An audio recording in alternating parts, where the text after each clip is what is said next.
Hello and a very warm welcome to New Week today on TV47. My name is Leangari. Indeed, tonight we look at the media coverage across the globe and how it has been affected by the coronavirus outbreak. Well, today, remember, you can engage us through our social media platforms. That is TV47KE on Instagram, Twitter and Facebook. Remember to tell us exactly where you're writing from. However, let's begin with Kenya, where the Health Cabinet Secretary Mutahi Kagwe has confirmed that the country has 8 more cases of persons that have tested positive for the coronavirus, bringing the total number to 50. Liz Mutuku has more details.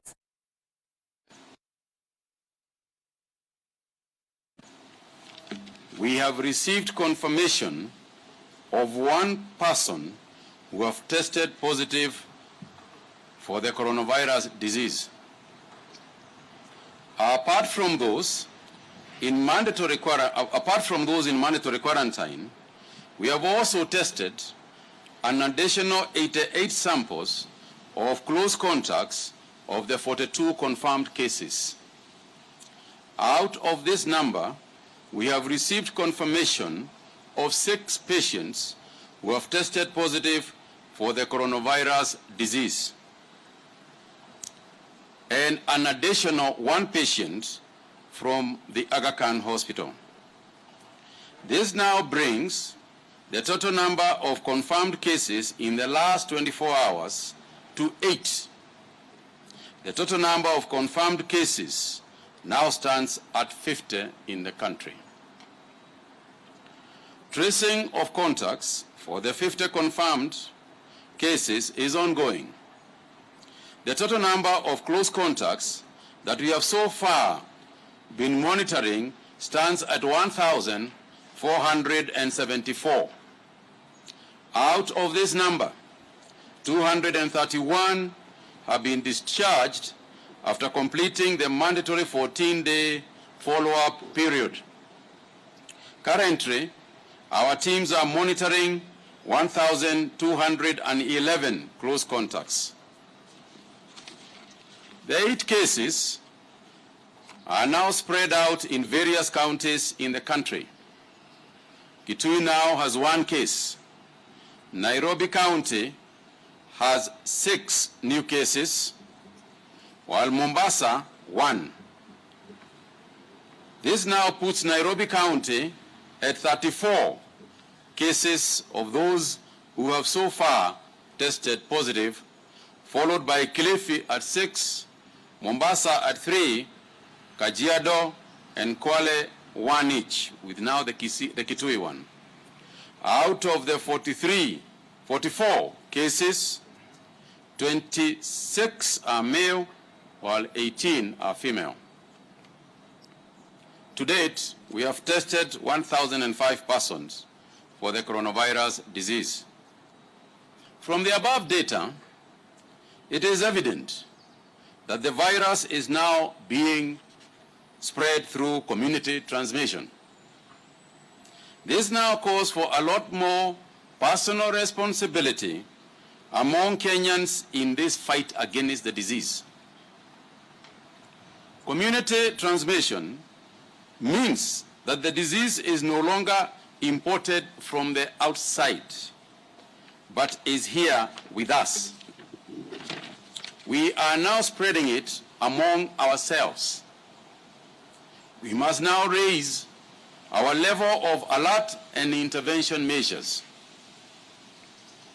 To this end, we need to take a number of measures, with the most immediate being in the border transport industry.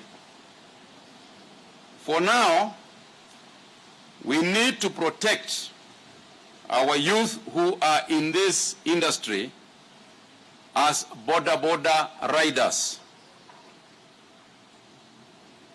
And therefore, we will now require that any border rider, to protect himself, must carry only 1 passenger so as to maintain some level of distance.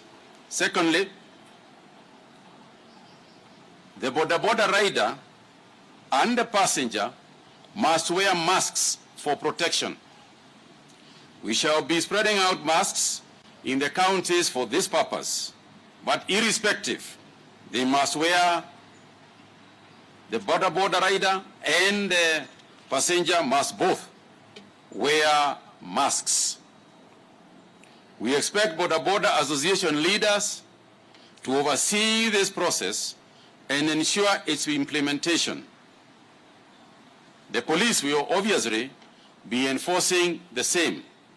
Having said that, let me repeat that we are doing so to protect both the border riders, and you can imagine how many people a border rider has behind him per day, and they have no idea who has got the virus and who hasn't. This is a measure so that that business can continue if it continues to follow the rules. Following the imposition of the curfew in our country, we are now urging the employers to release their employees at 4 p.m. from the workstations. This will enable people to be able to make travel arrangements to their houses before 7 p.m., which is the curfew time. Further, we are giving an advisory that we are encouraging those who stay in Nairobi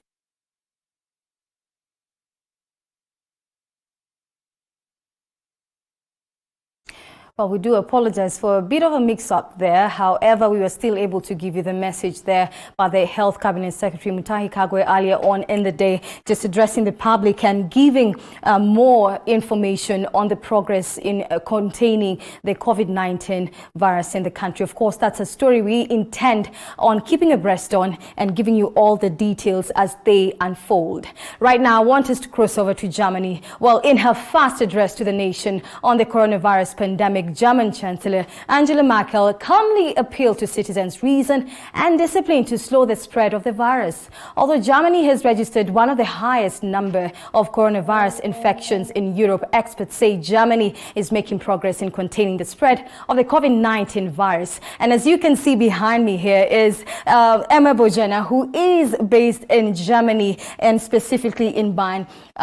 Emma Bojana is a Kenyan nurse working in Germany. How are you, Emma? How are you doing? Hello, I'm fine, thank you. Well, I know you're working right now for St. Martin's Caritas. That's a Catholic church hospital in Germany, specifically in Bayern. What's the situation like right now as far as the COVID-19 outbreak is concerned? Since the outbreak of COVID-19, things have been a little bit perplexed. Like, we don't allow any visitors inside because we have to also think of ourselves, because we also have family and also for the patients that we have. Not every patient has the COVID-19, but there is also a panic when a patient next to you is lying there with COVID-19, and you're another patient with some minor major problems. You will get this panic. Well, okay.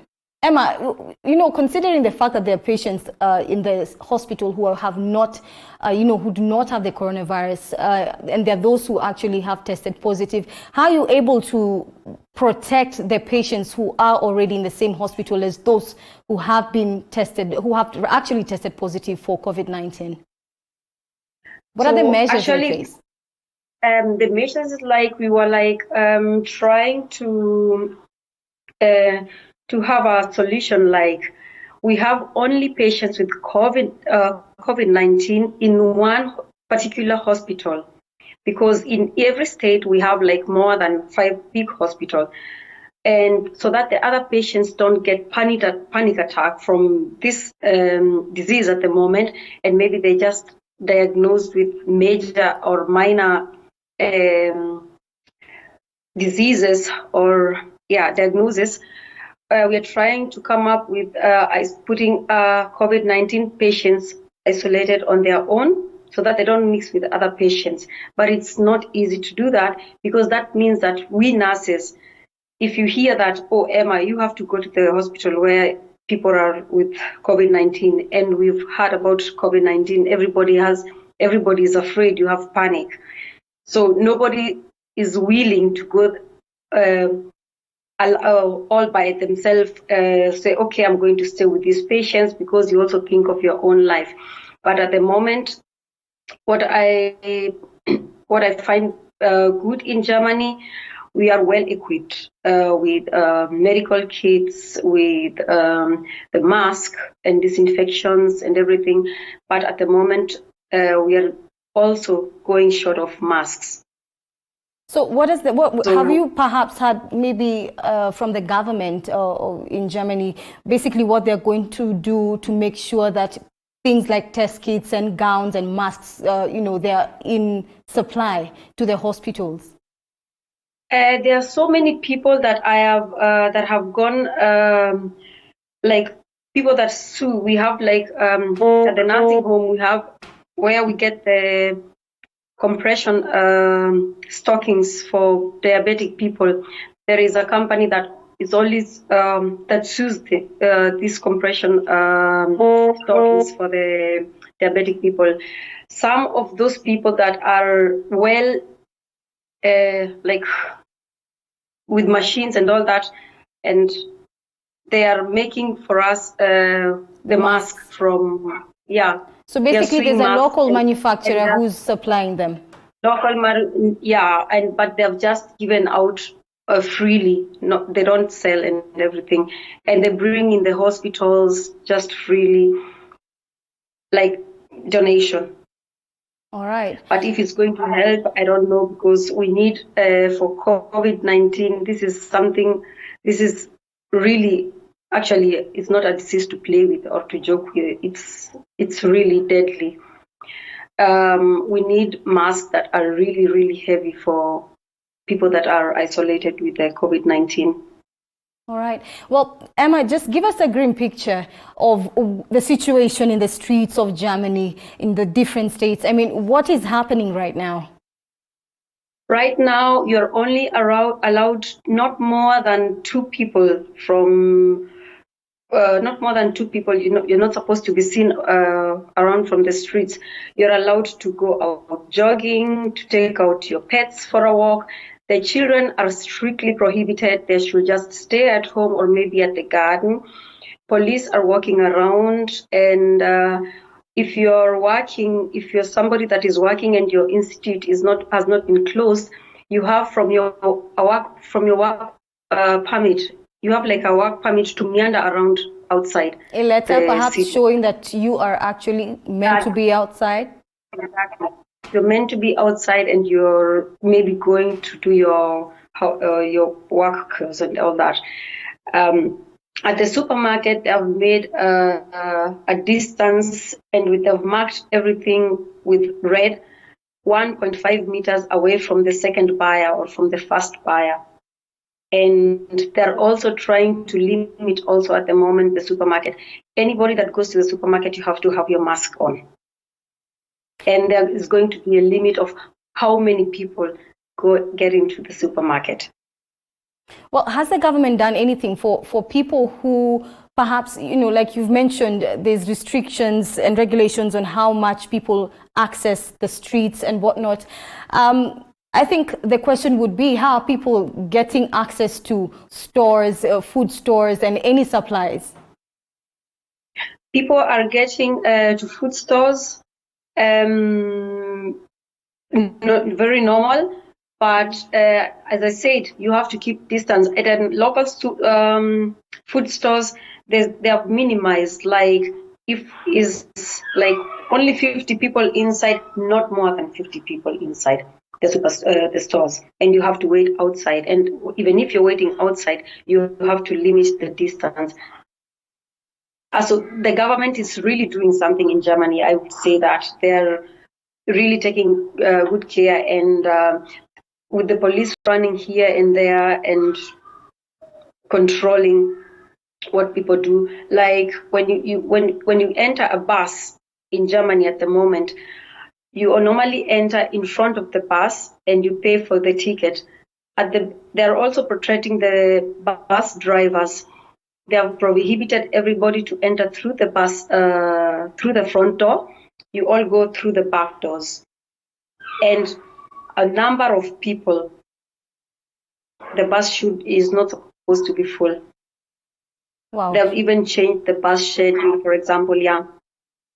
Well, Emma, we've been reading online, just different reports from various media houses of the fact that there's a feeling that, Angela Merkel has made great progress in protecting, or rather trying to contain the outbreak in Germany. Listening to what you're saying, it seems that the government is really serious in making sure that they actually succeed in containing the outbreak. Do you think there's a possibility this might become a reality in the future? I don't know, because at the moment we have now in Germany, they have said the COVID-19 should, the curfew should go on until 20th of April. They have prolonged it today. So the government is doing something, but panic is still there for people. For example, at the hospital, when you have a patient, an older patient, they're saying, Sister Emma, something like this happened once at World War II. It began with a flu, and after this flu, there was a world war.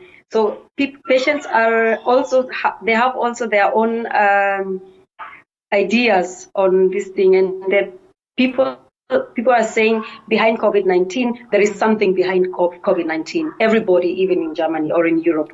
What are some of the speculations from some of the people you've interacted with as far as the COVID-19 outbreak is concerned?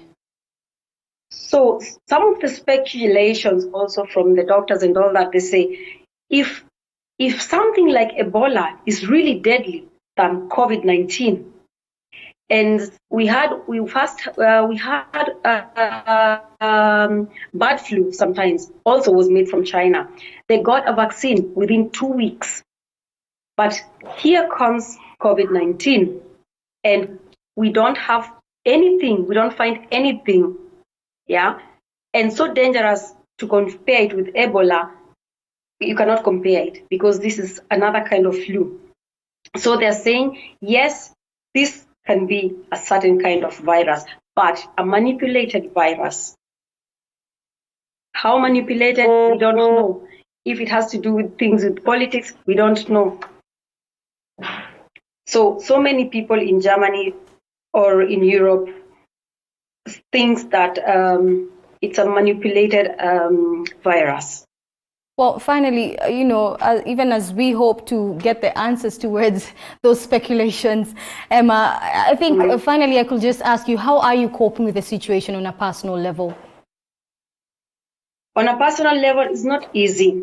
For example, if you're a single mom, and I'm working at the hospital, you have 3 children, and the husband that is not also feeling well.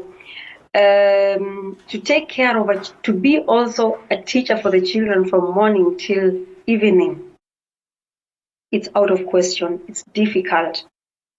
The government in Germany has given us a chance that people that are working at the hospital, or people that are, in general, people that are working, that you can have, you can apply for a daycare, a nanny or nurse. But if you apply for a nanny to come to your home, the nanny, during the process from where the nanny lives till she comes to your place, did she not step somewhere else? How sure are you that she's safe with your children also?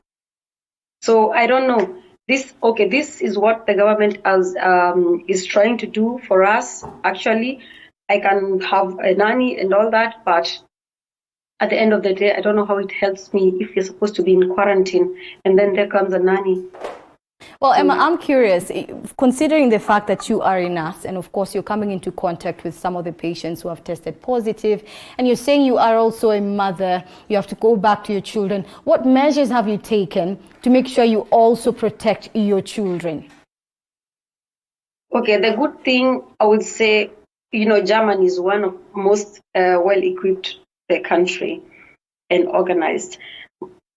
When I go to work, I'm not afraid against COVID because at the moment we don't have any. We the ones that we had, one colleague was positive, and we had another one that we lost recently. I just have to cover myself. I go to work, I cover myself, I disinfect myself, and I make sure when I come home, before I even go to any room, I have to go and have my shower and disinfect myself and all that. It's just like survival for the fittest. I don't know how to say. You're just living a scary life, but those people need us too, you know.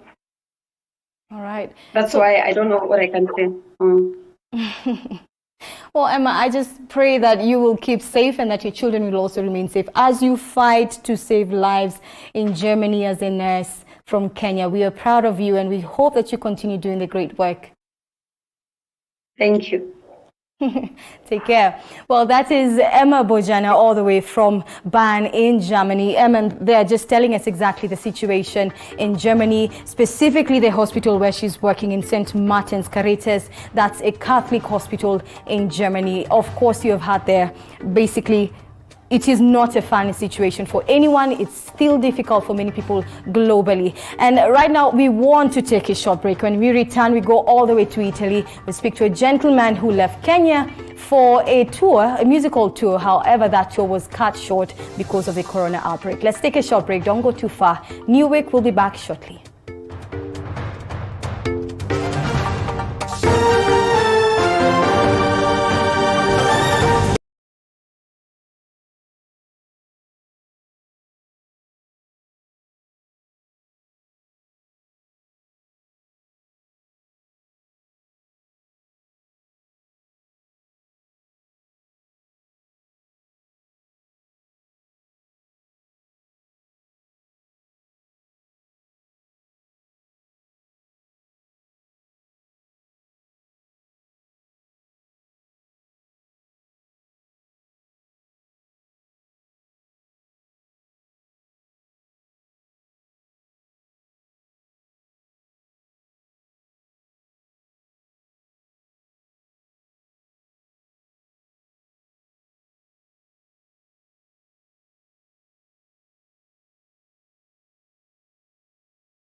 Welcome back. If you just joined us, you're watching New Week right here on TV47. Remember, our handles TV47KE on Instagram, Twitter, and Facebook. As you can see, we have Jack Rooster all the way from Rome in Italy. Jack Rooster is a music producer and also a DJ who had a tour in Italy. However, it was cut short because of the corona outbreak. Jack, I mean, how are you feeling about your musical tour being cancelled? Well, it's of course it's unfortunate. Yeah, I invested so much effort and time. My label had also, put so much behind the tour, and when something like this happens, you just try and make the best of it because there's still more to come. So you just want to stay alive so that you can see what's coming after this. Well, we know you're usually in between Kenya and Italy. Where exactly, are you located in Italy as a resident, permanent resident, or you're just there because of your musical tour most of the time? Yeah, I'm here mostly because of the music. Although I do have residency here, so I'm able to function and do work and DJ at different clubs and stuff. So yeah, but I do move from here to Nairobi and back. Okay. And we know that Italy is one of the most affected countries by the COVID-19 outbreak. What's the status right now? When you look at the streets, what's happening? Well, the streets are empty. The Rome is a very well-populated city, so many tourists coming throughout the year. And now it's empty. There's no one on the streets. Even in the evenings or when I'm going to the supermarket to get stuff, it's completely empty and everybody's indoors. Maybe you'd hear some people playing music from the balconies, but for the most part, it seems deserted. It's like I Am Legend. How often are you allowed to move in the streets, perhaps to get food stuff, to keep yourself going as well? Okay, so the government instituted a lockdown March 9th. And since then, there have been heavy restrictions on movement. So if you're, for example, going to the supermarket, that you're allowed to do, but you're not allowed to walk your dog or go to the park because you'll get fined or even get jailed. So there's military presence everywhere. Police are surveilling the area and it will even stop you and ask you for special documentation. And if you don't have that documentation, then you're going to be in big trouble. And if we just go back, of course, there's a lot of speculation from different people across the globe on, in terms of the survival of most of the people. When you look at the situation as it is right now, just paint us a grim picture of Italy right now. Okay, so a lot of people have died. So right now, the numbers are over 10,000. And there's a lot of theories going around as to why there are so many people from Italy who are dying. From my observation, I think it's a couple of factors. Number one, there's a huge population of older people in Italy. And those are the ones who are heavily affected. Those are the ones who unfortunately pass on.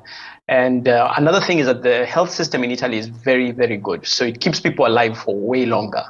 Unfortunately, when these people are impacted by a pandemic like this one, then they're the first ones to go. Then these other things that are cultural. So Italians like to hug and kiss and, have a lot of physical contact. So the spread of COVID-19 has been very significant here because of that cultural impact. So you'll find a lot of young children going to visit their grandmothers or even living with their grandmothers and grandfathers. So this exchange has really caused a lot of infection from young to old. So it's crazy to see that doctors even have to make decisions as to who to admit into ICU. If they receive a patient who's 47 versus another one who's 90, who are you going to admit into the ICU? Who's going to take that bed in the ICU unit? So these kind of decisions, the hospital system here is completely shattered by the pressure of so many patients. A lot of people are dying such that the military even had to come in to take away the caskets and burn them because you can't have a proper funeral because that's another risk of infection. Wow, that's really sad. Very sad situation there. I mean, I also want to know, how often do you see your neighbors? Or rather, how often do you even get out of your house? Okay, so where I stay, I'm fortunate to have a small garden, so I can do my exercise there. I can breathe. I can do my meditations to keep a mental balance. And I don't have many neighbors. I have one person who shares the garden with me, and that's the colleague. So we are able to converse and have conversations. We've both not been engaging with other people, so we're sure that we don't have it, and we are able to interact, and at least there we have company. We can keep each other company and avoid that whole strain of not being able to talk to anyone. You know, Jack, as someone who's used to being in clubs, playing music and the fun life, how are you coping with the boredom that many people are really dreading right now? They're all like, you know what, if I saw someone writing on Twitter that if once this COVID-19 outbreak is contained, they will never stay in the house ever. What are your sentiments?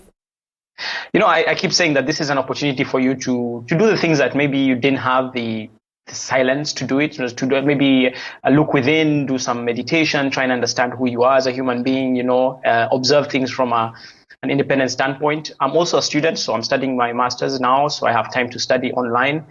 And I'm also a musician, so I produce music. I just released an album. That's the reason why I came to Europe. So it's now available. Actually, it dropped on Friday. It's called Nyoba. So I'm producing more content now. And I have a radio show every Sunday that broadcasts in Nairobi. So that I can prepare from here and send it back home. Just the other day, you know, we saw people from the showbiz industry. They have a lot of concerns. Most of the people like DJs, yourself, you know, music producers, artists, they're not making much money because most of you rely on gigs. How are you surviving financially, especially in a foreign country? I mean, by the grace of God, man, like, of course it's tough, but you have to figure out other ways to generate revenue. So one of the things that I do, I'm fortunate enough to work at a radio station back home, so that at least generates some revenue for me even when I'm not there. So I can prepare my mixes while I'm here, do my links, and then send that back to Nairobi for broadcast. Then here I'm able to find new ways of doing things. I'm also a journalist, so I do some writing, I do some transcription for people, just a lot of online work. So I've kind of learned to adapt to the online lifestyle and working from where I am. How about your family? Have you been in contact with your family back here in Kenya? Yeah. I mean, I have regular calls with my daughter back home, my parents, my siblings. So thanks to technology, we're able to have Skype calls, WhatsApp calls. We're able to chat or even just have voice calls. So I think technology has really helped. The fact that the internet isn't down means that we are still able to communicate. You know, Jack, the fact that we don't even know how soon this outbreak will be contained, speculation for at the end of the year, who knows, you know? But when you think about your family, everyone that you love is back here in Kenya, how are you coping with that emotionally? Well, it's hard, to be honest. So I pray for them a lot. I send positive thoughts their way. I help where I can in terms of ensuring that they have all the things that they need. And yeah, just encourage them to take care of themselves. Like my parents, for example, I keep telling them, please, just if you need anything done, we can organize for things to be delivered to you. You know, just try and take care of them even when you're far away. And of course, encourage them that everything will be fine.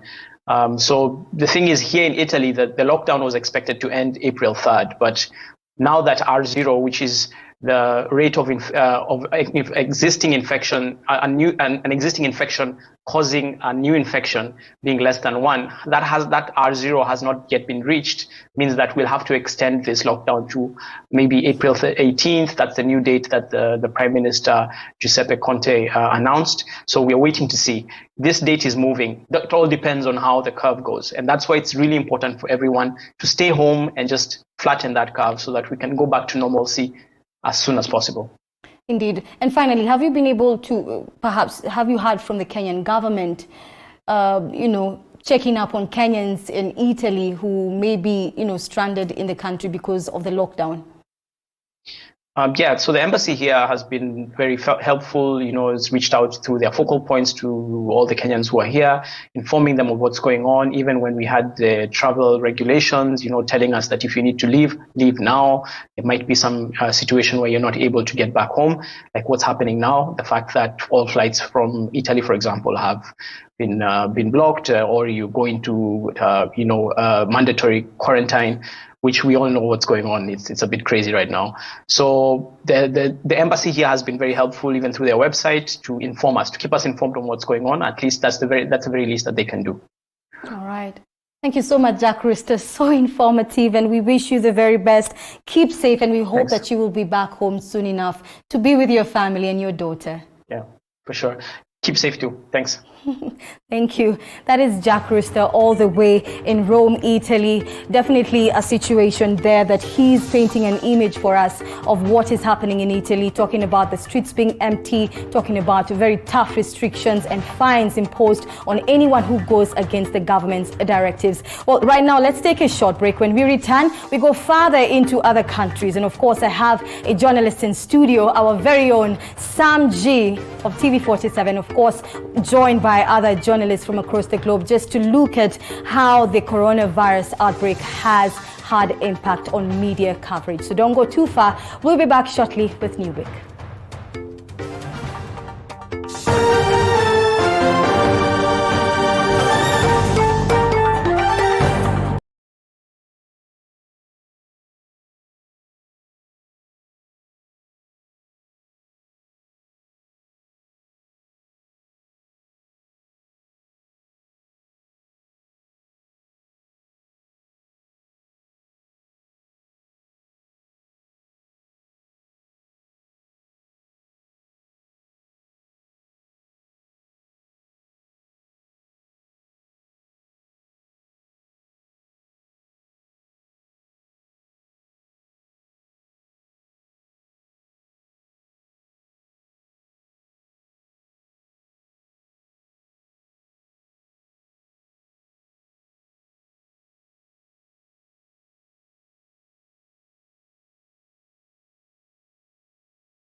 Welcome back. If you just joined us, you're watching New Week right here on TV 47. We do apologize for a bit of a delay there.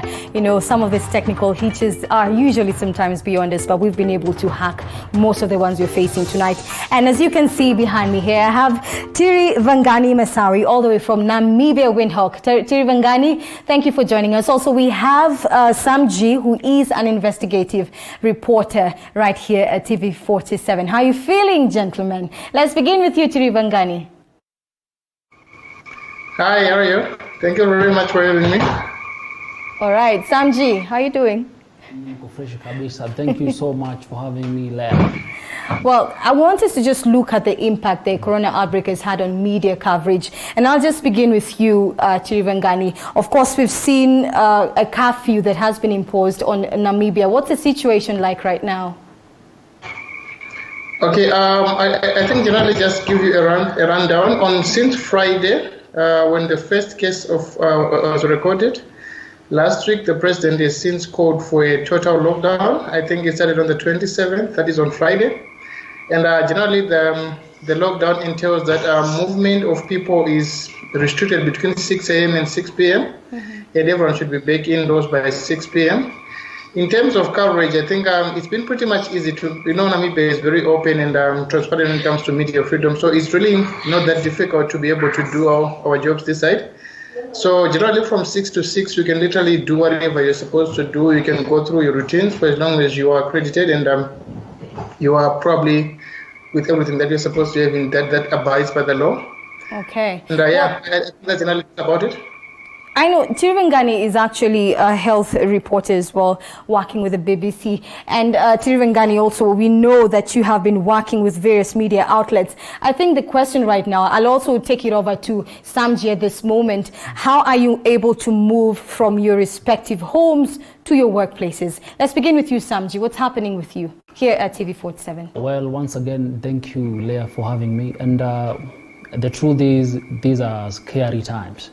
The idea of moving from your house to a workplace is just crazy, because journalists they are humans. They have family members, they are their fathers, they are mothers, they are sons, they are daughters. So moving out from your house to your workplace, then from your workplace to your home, is somehow it's getting scary, because no one was expecting this. Yes, who announced that it declared that coronavirus is a pandemic, but no one was expecting this. Things have skyrocketed, and no one knows what to do. But again, giving people information is considered as a serious service to the people. So whatever happens, no matter what happens, journalists out there are going out so that people can get credible information. Indeed. Well, Tiri Vangani, if you can hear me, I'm seeing Tiri Vangani moving a little bit. I don't know what's going on. Can you hear me, Tiri Vangani? Okay, I can hear you. Well, Samji, as Tiri Vangani gets back to position, yeah. I mean, just the other day, you covered a story on police brutality. Tell us a little bit about what was happening. Well, everyone was waiting to see what will happen after the curfew. Mind you that even if we have seen such cases, a curfew is something that people haven't seen in a long time. So people were watching. So for us journalists, the idea was to look at what will happen after 7 p.m. And of course, something that came out clearly was how the police dealt with the Mwananchi, right? So is that the same way they were dealing with normal journalists?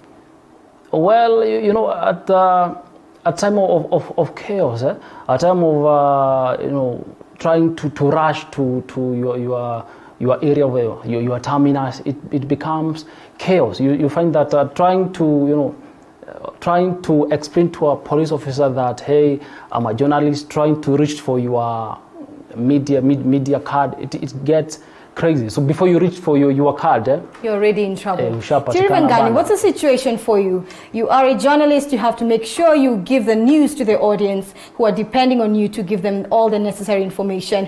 What kind of reception have you had from authorities who are making sure that the government's regulations are adhered to? I think since Friday, when the government declared a state of emergency, pretty much movement of journalists has really not been that catered, because I think everything seems to be going rather cordial. We can pretty much move. I think the journalists here are regarded as part of the essential service workers. So this has actually allowed us to be able to move, be it in the informal settlements and also in the locations, even in the crowded areas where we need to cover. We have also been privileged enough that in as much as maybe there's a serious lockdown for all the other Namibians that are not able to go to work here and there, journalists, I think, have been able to go about their work routines without any problems. And there's also been rather easy communication. I think most of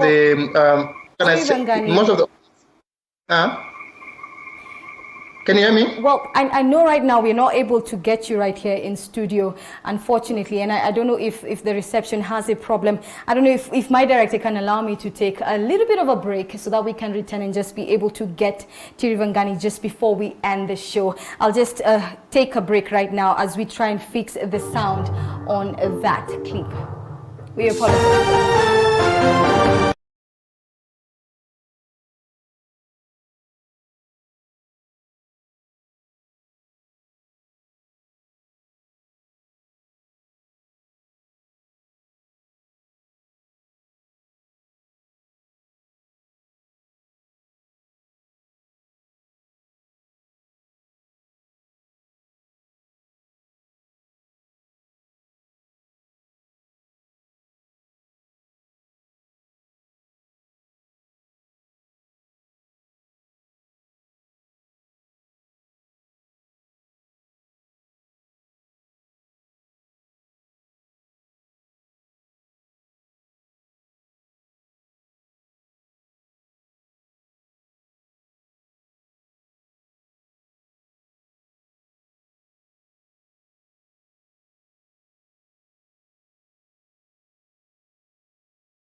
Welcome back. If you just joined us, this is New Week right here on TV47. So happy to see you, Diana. Finally, we've been able to connect to Diana all the way from Kigali, Rwanda. And of course, we also have there Tirivangani Masawi all the way from Namibia. And of course, we also have Sam G, an investigative reporter from TV47. Well, Sam G, I know we were talking about police brutality. You mentioned that you did a story on police brutality. Let's just look at what did you witness when it came to reporting on that story? Well, this is not the first case we are seeing police, treating citizens in this way. Remember, we have IPOA, we have Kenya, Human Rights Commission. They have all recorded these cases for many years. But the truth is, we are in a society where we are brought up to be afraid of policemen. So when people see policemen, what happens? When policemen see these people after 7 p.m., what happens? What happens in between before a policeman strikes or a policewoman strikes a common mwananchi? So I think the problem is, for many years, we are focused on the problem and forget to focus on the solution to that. What can be done? What can be done to be a support to the journalists? That is the kind of the questions that we are trying to ask the expert. That what should be done to enhance this relationship between the police and the people, so that. And the people, including also journalists. Yes, let me tell you this, Leah. When the curfew was declared by the president, two issues came up: the issue of the emergency, and of course the issue of acting accordingly. So people are focusing on the emergency. They forget how to act accordingly on both parts: the law enforcers and of course the common mwananchi. So as a journalist at the center there, you are trying to balance so that at the end of the day, you can give people the information that they require. Diana, if you can hear me, looking at the Leah. So good to have you, Diana, finally. I just want to understand, what protective measures have you taken as a journalist, you and your crew, in protecting yourselves from getting any contact with the virus itself? Leah, first of all, it's nice to be part of this discussion. First and foremost, I would like to say that the country is on a strict lockdown. It's very hard for us to do stories in areas that are highly contaminated by the virus. But still, we try our very best to have gloves on, masks on, me and my crew in particular, and we try to we try to maintain that 1 meter distance with the people that we do interviews with. And there's also one thing that I personally do when it comes to bringing guests when it comes to interviewing my guests. I ask permission. Is it okay for me to come to your office, or do you prefer coming to our studios? So far, those are the preventive measures that I have been doing, that I have been practicing so far. Yeah. Guys, I know there's been reports where people are saying if perhaps, I just want to now move away from that, if perhaps China was more careful, well, not careful, but if there was free press in China, perhaps for some people they feel perhaps this pandemic could have been contained early enough. What are your thoughts, Sanji? Well, they say we should be your brother's keeper. You might be 100% careful, then the person next to you messes up. It all comes crumbling down. So we cannot blame China because human is to err. Dana, what do you think about the free press? Some people feeling that perhaps if this pandemic had been reported on globally, then perhaps something would have been done early enough. Do you think this is something that holds water as a claim? Well, first of all, this is not something that we are struggling with. We are dealing with here in this country, so I can't really relate. But if there are issues with free press in a country like China, they should have advocated for free press while they were noticing the spread of the virus starting to grow. So I feel like this is something that they should have put much emphasis on. Perhaps maybe this thing wouldn't have been like a global issue if they had gotten the freedom to spread the message to the world earlier. And we've also seen Egypt where, a journalist was expelled because of covering the coronavirus and giving a number of positive cases that the government did not agree with, or they perhaps felt that was not the accurate number.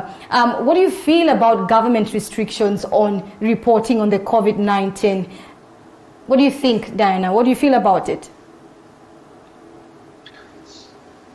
Well, I feel like it depends on the government. Some countries have really political issues and they want to involve their political issues in each and every issue. But when it comes to a country like Rwanda, the only tips and rules that we are getting from the government is to refrain from doing stories that will create panic in the public.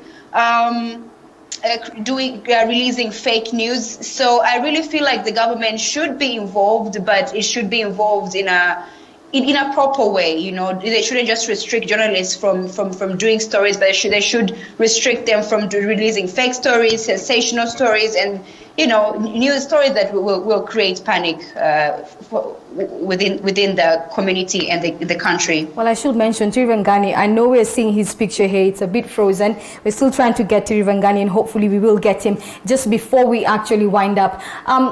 We were talking earlier, Diana, with Samji about the police brutality we witnessed in the country, of course, meted on some of the citizens. Of course, also some journalists were concerned. What has been the situation in Rwanda in terms of how the government is handling journalists who have to cover stories on a normal? Well, there is no such thing as a police brutality in this country. But however, what I can say, if I'm to talk about the police and how they're affecting journalism, they tend to sometimes think we're using journalism to move anyhow, since the country is on a serious lockdown. And you could have your ID and everything, but they don't give us the freedom to freely move. And I feel like the Rwanda Media Council and the government together, they should really try to work hand in hand and make sure that the police facilitates our movement, because as journalists we have to move up and down to get stories. Let's look at protective measures. Samji, what are the protective measures you've seen being given to you as a journalist who's going out there? Because at the end of the day, all media houses cannot shut down, because we still have to disseminate information. So what are some of the protective measures you've seen in your respective media house, in this case TV47? Well, personally, I'm glad to say that TV47 has taken awesome steps, making sure that everyone who is working on this shift, they are picked from their homes, and of course they are taken back. This, of course, will be able to reduce the risk of mingling with people out there. But again, when you are out there trying to get this news from the conferences, you find that there's a risk there, right? Because people is assembling a microphone, someone is rubbing your shoulder. So at the end of the day, you find that there is a risk out there for journalists. In as much as you try to take precaution as an individual, you find that the nature of your work puts your life at least. But at the end of the day, people at home, people are working from home, and every morning, every lunch hour, toward the end of the day, they are tuning on their TV, their radios to see what journalists have to say as far as this pandemic is concerned. So we must do this. We must do this, Leah. All the same, we have to do it. Diana, I just want to pose one last question to you. When you look at the current situation globally, not just in Rwanda, Kenya, or Namibia, where Tirivangani is based, what are some of the things you feel journalists need right now, especially when it comes to media coverage? Because, of course, as we've mentioned, media houses cannot shut down. I think, first of all, they need support, like maximum support from their governments. They need to be protected as well. They also need to have their media managers come up with measures that can prevent them from getting contaminated by the virus without restricting them from visiting places that, for instance, places that have these people that are isolated, the patients. That's pretty much it. Protect the journalists. Do not restrict them from doing stories, and support them in each and every way. All right. Thank you so much, Dana. It is all the way from Kigali, Rwanda. Sam G, our very own investigative reporter right here at TV47. Of course, as you noticed there, we had Tirivangani Masawi, who is all the way from Namibia in Windhoek. Unfortunately, the picture there got frozen. It's quite a challenge here connecting to different countries at the same time on Skype. But we hope to continue with this as we continue in the coming weeks. Because, of course, as you know, we cannot have all the guests in studio. We have to improvise as a media house. Well, this has been New Week. My name is Leangari. Thank you so much for watching. Again, remember, the conversation does not end here. You can continue engaging us through our social media platforms. That is TV47KE on Instagram, Twitter, and Facebook. Until next week, same time, same place, 9 p.m. for New Week right here on TV47. I'm Leangari. God bless.